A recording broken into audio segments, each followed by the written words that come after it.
When comma came to town. Once upon a time, there was a place called And. It had the longest sentences in all the land. Wow! What a nice and bright and breezy and warm and lovely day to do errands.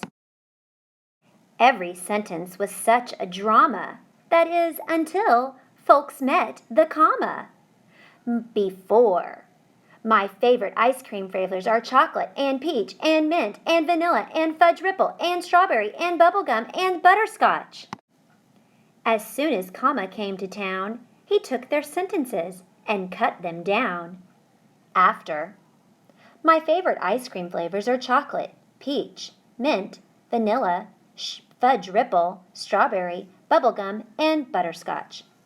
When your sentence has a list, you can put commas between each item instead of the word and. The sentence gets shorter and sounds better.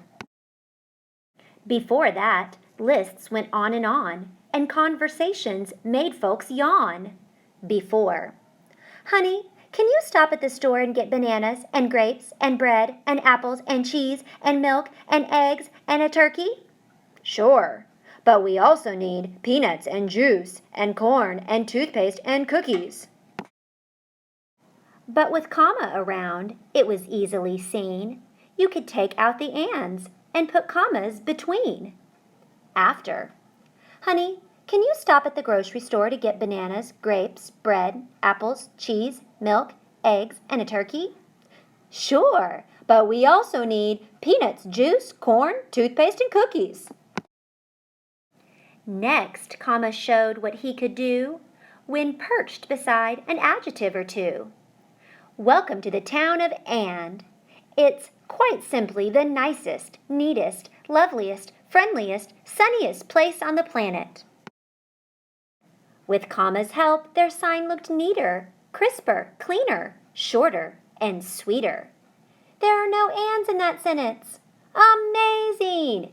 Commas rule! Yet there was more that comma could do. He cleaned up confusing sentences, too. As Sue sat down to eat, her dog took a bite. Sue ate her dog? That couldn't be right. Do not panic, do not fear. One little comma makes it all clear. As Sue sat down to eat, her dog took a bite. He bit her burger? Now that sounds right. Where do you think comma should go in this sentence? Just before bed, he took a bubble bath, read a book, and drank hot chocolate. What's more, just by adding some curly Q dots, comma can join up two separate thoughts. Instead of two sentences, my fish is red, his name is Ned, there can be just one. Ned, my fish, is red. Can you combine these two sentences? Hint, you'll need to add two commas and cut a few words. My gerbil is cute. Her name is Bertha.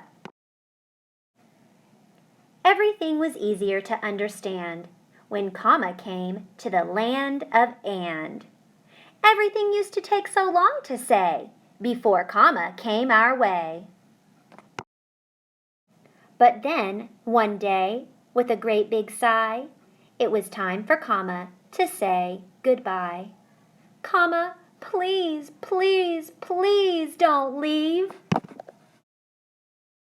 There were other places he needed to go, like but and yet, not to mention although.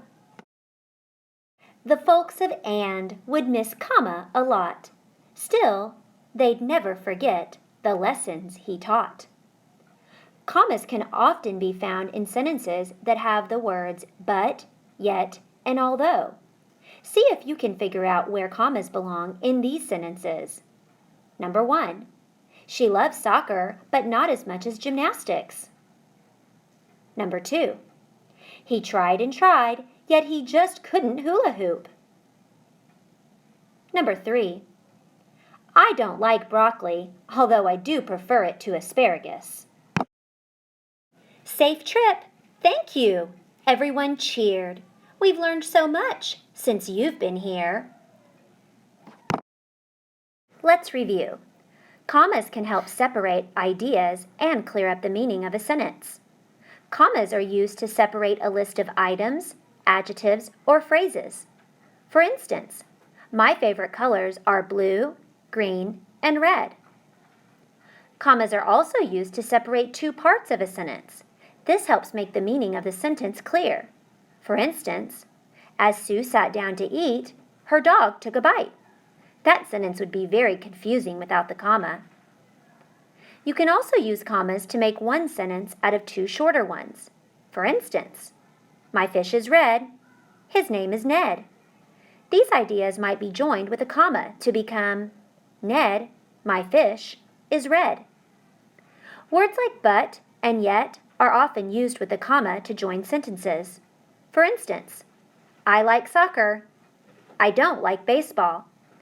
The joined sentence might read, I like soccer, but I don't like baseball.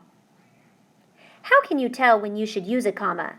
Remember that a comma is like a pause when someone is speaking. Try reading the sentence out loud. If a short pause makes sense, a comma probably will too.